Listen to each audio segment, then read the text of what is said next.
let's say you want to work at a specific company like L'Oreal. How do you get a job at a company like that? Do you just send them in the resume like your dad did? Well, no. Why don't you use your Facebook network to target that company? And Brave New Talent has a way to do that. We're going to hear about that right now.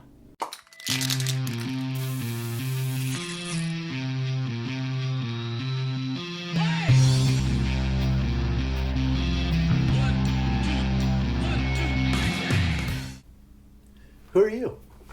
Good question. I'm Tarnowski. I'm 26. I'm founder of BraveNewTalent, and I'm very passionate about education. Very passionate about young people, youth leadership, and I really want to change the whole recruitment model, and in doing so, create a new model of education.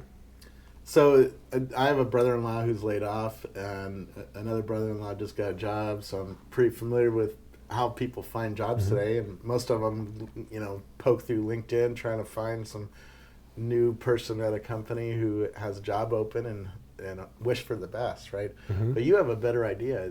Tell me about it. Well, so what happens now, I think the recruitment model is kind of broken. It's like two-way spamming. So employers go out to the market spamming lots of jobs. There's hundreds of them, put them up on jobs boards or use recruitment consultants, that sort of thing.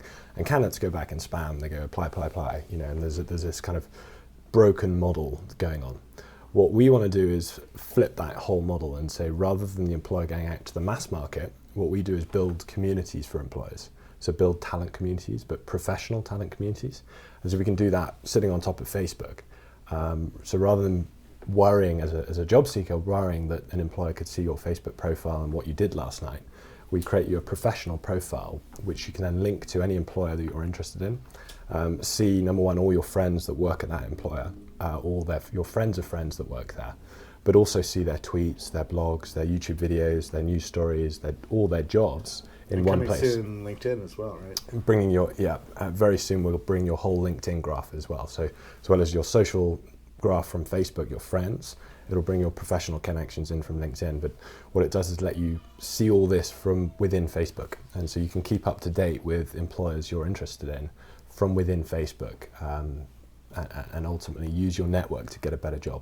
And why is that better than just sending your resume into the company? What have you started learning about by building these networks and working? You have several sponsored companies even. Yeah. So companies really are excited about this idea as well. Okay, it's super powerful because the recruitment market's like ripe for change. Socials coming in, and people have always got jobs through their networks, but suddenly now you can empower your network and you can see it. So so many people, they don't actually know where their friends work. They maybe have 500 friends on Facebook. If you're Robert Scoble, you've got 1,800, something like that. So which is really powerful. Maybe you could name right now where your best 30 friends work, but beyond that you don't know. So what this will do is it will show them where they're all working, and you can use that to your own advantage. So you can say, hey, I'm interested in working in technology. Here's the companies I can follow. Here's the jobs that they've currently got on offer. This is what they're doing. This is a bit of an insight into the company. And think of it it's like a dating site, but between you and your future employer. So you can make a better decision. You can actually flirt with your future employer, and actually see how well you fit together before you go and send in your resume. No, it's really important. When I got my job at Microsoft, I knew a lot about the culture, and that made it easier to move my family and really take that job and that opportunity. Where if I didn't know who they were, I would be like, I don't really want to move up to Seattle for this company I don't know. Well, exactly. Like people are relationship based, right? But the recruitment model as it is now is like transactional. So it's like conveyor belt, job out, applications in, kind of. It's very unhuman in a way. It's kind of lost its personal touch. And so what we're trying to do is create these really quality, engaged communities of these people that are brand advocates that say, hey, I might be interested in working at Microsoft, I might be interested in working for L'Oreal, I might be interested in working for McAfee. And they can come in, they can express their interest, and they can show to that employer their professional profile. What it means is that employer can then see those individuals' information that they can filter by, which means rather than taking a job out to the mass market and then spending your time filtering out all those applications, the average 100 applications per place, rather than doing that, which we all know is kind of broken and a real pain, What we do is flip that so that the employer can actually go and see this community. They can filter their community, and they can go and say, hey, you'd be really good for this job in your community. So you can actually harvest your talent community rather than going out to the mass market. So recruitment is so ready for a big change. Absolutely. I just talked with Olivia Fox, who works with executives, and she said there's a real talent war right now, at least in the high-tech industry, for the top talent, for the sexy talent, the top programmers. The rock stars. The rock stars. Yeah. And these rock stars get to choose wherever they want to go. Yeah. And they choose based, she says she studied psychology, they choose based on which company is going to make them seem cooler. Yeah. So the interview process has gone like two-way now. Yeah. So the candidate is interviewing the employer. People have become like consumers of the job. So people are now loyal to their skill, not to their employer. So, my parents' generation used to have like one employer that they were loyal to, and that was their employer, and it was almost like an employer for life. Now people are going to move if they think there's better learning and development opportunities, sometimes better salary opportunities, etc. Yeah. So they're more ready to move. So employers need to compete, and they need to compete for the best talent. And I think the kind of resource in the shortest supply is this kind of world quality Class A talent. And all the same employers are competing for the same people, which is one of our kind of big vision for BraveNewTalent is we want to map the global talent market. Yeah. Because we figure that the biggest untapped resource ahead of oil, ahead of diamonds, ahead of gold, etc., is people, is talent. And so often you get these kind of rough diamonds that haven't had the kind of educational development to get them to Stanford or to Harvard or to these kind of brand names that employers follow. Yeah. And so what we want to do is identify those people to employers through social media, because Facebook's got such a reach that we can access 500 plus million people on Facebook and let them have a professional profile, let them link themselves to those employers. Those employers then get to see who wants to work for them before they've applied in any country in the world. Yeah. They get to filter them based on skills and interests, etc., and their professional profile. Is the popularity of a company shown as well? Yeah. So if everybody's visiting Allen and Overy's site, does it show that 10,000 people have visited this page? Yeah, so that's actually how we've modeled, you got it on the nail on the head. It's actually how we modeled the whole site is kind of, I look to Google for inspiration. So the Google rankings, like where your site comes on Google.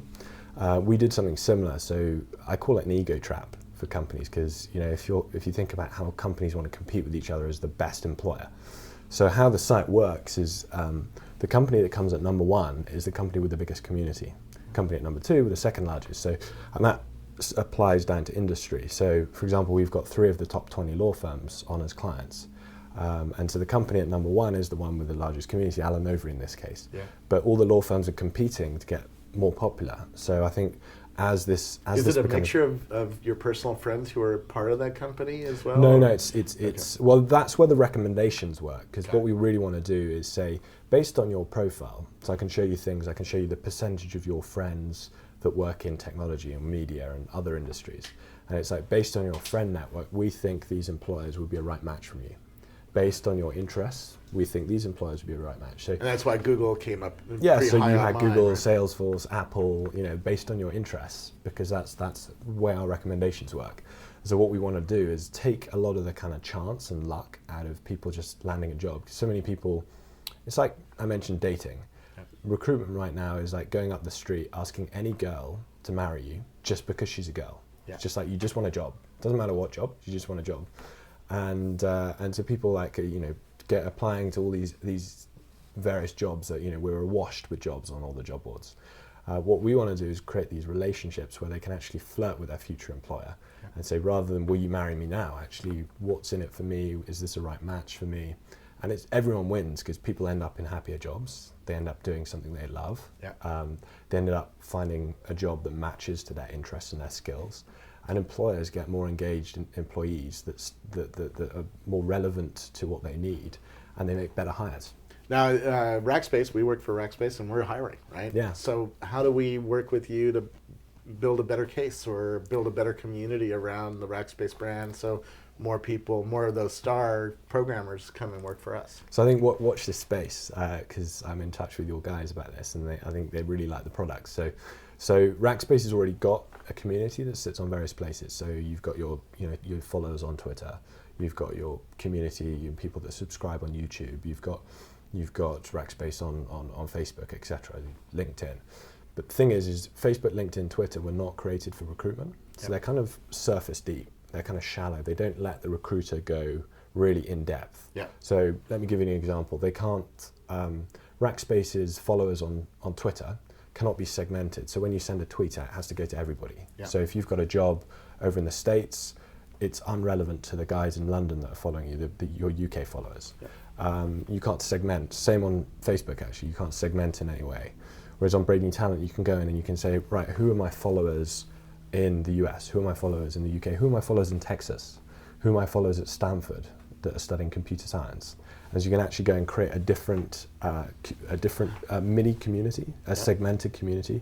So you can kind of segment and then socialize with those people. So because you might have different tone and different approaches depending who those people are. You know, you might approach salespeople different to how you approach computer science people. Absolutely. But it's one big community, so it's one big Rackspace family, one big sort of community of brand advocates with their professional profile for Rackspace. Now, if I was throwing a party in Palo Alto, I'd want to invite all those Stanford, students. Can I throw events? Yeah. Can I, how do I get them involved with me? So there's so many different tools, again, because we've been purpose built for recruiters. There's so many different tools that we've already built. So you can throw events and you can invite your list, so you have those groups, so that community of computer science grads from computer science majors from Stanford, you can invite them to an event and just those guys to that event. Or you could invite everybody to an event, or you could host a webinar, you could run questionnaires. We're only at the tip of the iceberg of the potential of social recruiting. But one thing's for sure is that social is going to be like a hugely disruptive impact in the recruitment market, because it's just done so, it's like archaic right now. With the job boards and the recruiters, it's sort of a broken model. Yeah. So we're really out there. We want to be number one at social recruiting. And the way Facebook's known for social networking, we want to be known for social recruiting. Now, one disadvantage of this popularity-based systems is the Microsofts, the Procter & Gamble's, the bigger companies will get more popular, right? Because they have more friends, they have more people who touch them, and more people know the brands. What about a little startup, like Flipboard is hiring right now, and they have 10 people. And we all love Flipboard. So actually it's really good. The long tail is served really well. It's not our focus right now. Our focus is global blue chips, because they've got they're the bright lights. They kind of attract the talent in. But the long tail, we think, will be our biggest market in the future, because the Flipboards of the world actually find it the toughest to recruit, because they don't have the sort of same brands as Google's and Facebook's of the world. But what happens is, if I want to work in technology, I filter down and I go and say, okay, Google's at the top, then it's Facebook, then it's Oracle, then whoever it might be, McAfee, etc. I filter down, and then I can say, okay, I'm not just going to follow those companies, those big names. I'm going to go and see, I'm interested in startups. So I'm going to go down towards the bottom, and I'm going to go and see other companies. So Flipboard can actually recruit for free, because our model's free. We don't charge employers to use this, to create these events, to filter their community, etc. They can go and sign up, and they can build up a talent community for free. Our model's like Google. So Google gives you all these apps for free. We all love it. They let you do all these things and interact and use their platform for free. But if you want to drive people to your website, you go and buy Google AdWords. Right. And so our model's like that. It's called Talent Words. And so if Flipboard, for example, wants to go and build a community of, say, top engineers in the Valley, they go and ask us, we want to build a community of these people. We go and use Facebook bio data, LinkedIn, etc., to build a community of those people. And what we want to prove is that our model for ROI, for Flipboard or any other, is better than any other recruitment channel that they can do. So kind of dollar for dollar, biggest bang for the buck. Now I've seen some differences in even startup. Let's just look at startups. Flipboard has great designers working at it. Cloudera has some great database programmers. So if I'm a database guy, I want to build. I'm probably going to be attracted to that. Does this let me search for startups who have really great database programmers working at it already, or where it works is you can go and build a community of those database programmers. So if you know what you want, we can go and build you a community of those people. Now, just say you are a database programmer. When you get that job feed, when you go and click on, let's just say you click on Flipboard's profile, you're going to get fed the database programmer jobs first, because we know that from your data we've already got. So we tailor what you see depending on your interests. So it becomes like a lot more intelligent than what's currently there.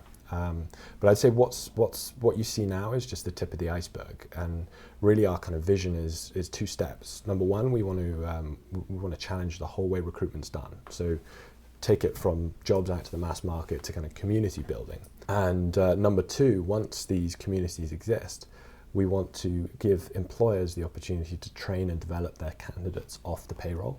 Okay. So this is like high impact stuff, because they can actually train people before they work there, and they can then use the response to that training as a way to filter the best people.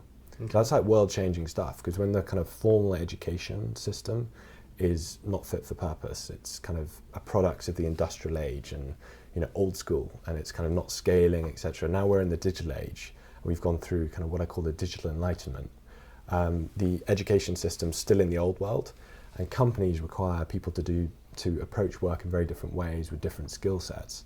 And so what we want to do is get those companies to be able to train and develop those people off the payroll. So like the Rackspace University, to be able to scale it globally and train people through Facebook globally. So see Facebook as a distribution channel for education. Very cool. Where do we learn more about you? BraveNewTalent.com. On Facebook, it's apps.facebook.com/BraveNewTalent. Are you on Twitter? I'm on Twitter. For me, it's @LucianT. And BraveNewTalent's @BraveNewTalent. Very cool. Thank you so much, and great new idea for how to hire people. Thank you.